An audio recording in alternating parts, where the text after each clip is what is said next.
a look ahead. Yeah, perfect day to get out of the office. Yeah, grab a bite to eat if you can.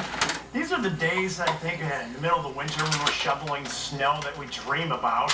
Instead of wind chills, below zero, and we dream about this. Sunny skies, temperatures warming up in the mid-70s at the noon hour. Eventually we'll peak in the 80s today. Low humidity, light wind. Really summer at its best. 74 currently in Grand Rapids, 77 in the Kalamazoo area, and also Muskegon. Everybody across the lower Michigan has a reading right now in the 70s. Here's Broadview set up and really nicest weather, I think, or at least some of the nicest weather in the country, right here in the Great Lakes with a sweltering heat. Found once again south of the Mason-Dixon line. You have to go about to Nashville right now at the noon hour to hit 90 degrees. Here's the futurecast in terms of the jet stream. You'll be able to see that trough giving us the comfortable temperatures out there right now. Notice the more warm hue starting to build in across the Great Lakes as we head into Friday and also Saturday, and that's reflected in the temperatures both days right around 90 degrees.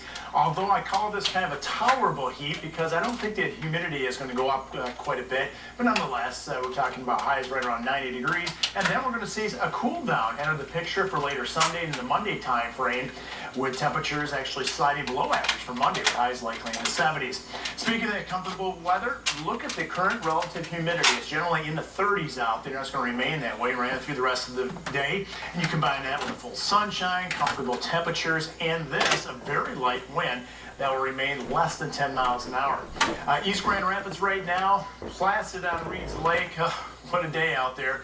And you'll be able to see the very similar condition. Not a cloud in the sky. This is a live view. GVSU campus looking to the north and west. Area of high pressure off to our south and west is going to slide right across lower Michigan. That's basically keeping the clouds away from us, and generally just sunny skies they expected this afternoon. That area of high pressure makes its way to the eastern portion of the Great Lakes. As it does, it's going to open up the door to a southerly wind. It's going to pivot from basically variable conditions to the south for tomorrow. That's going to tap some warmer temperatures out there, and still maintaining a fair amount of sunshine, although I do expect a few more high clouds in the picture for later on Friday. There is going to be a cold front working its way across the north central plains.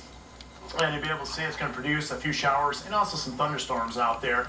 And this forecast model has a few of those surviving Lake Michigan for a Saturday morning. I don't think that's going to happen. But nonetheless, I think a better chance a shower or thunderstorm will happen Saturday night as that front moves through. Now, here's a look at the 8-day forecast. Hot conditions Friday and Saturday. Generally dry most of those during that time frame.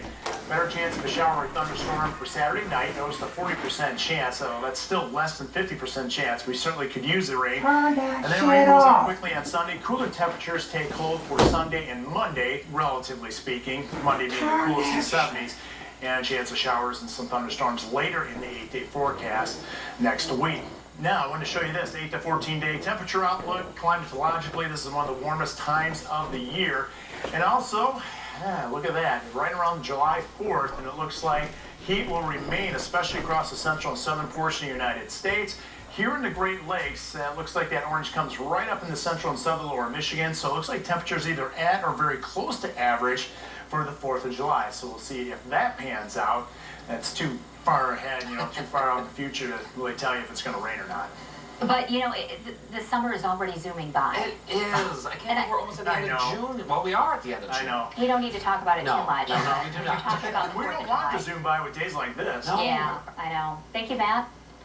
Well, Michigan is getting $14.5 million from a pharmaceutical company after a nationwide lawsuit settlement. Mallinckrodt, formerly known as Questcor Pharmaceuticals, was sued by all 50 states, Washington, D.C., Puerto Rico, and the federal government after allegedly underpaying Medicaid drug rebates.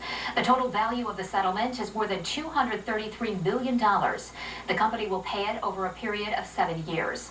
The first payment to our state is expected by mid-July, and it's estimated to be around $180,000. The University of Michigan will require masks in some cases and vaccinations this fall. Students, faculty, and staff will still need to complete their primary vaccination series against COVID and have one booster shot. Everyone will have to wear a mask at COVID testing sites and in patient care settings, but are optional otherwise. Students living in residence halls will be prioritized for isolation housing. All students should come up with an isolation backup plan in case the campus isolation housing becomes full. University officials say updated guidance for the U of M Dearborn and Flint campuses will be shared later this summer.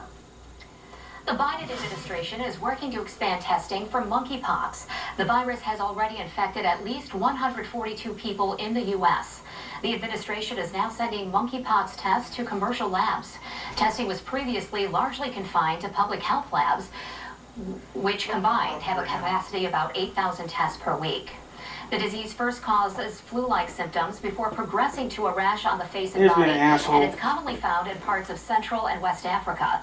But this year, 1,880 infections have been reported in more than 30 countries where monkeypox is not typically found.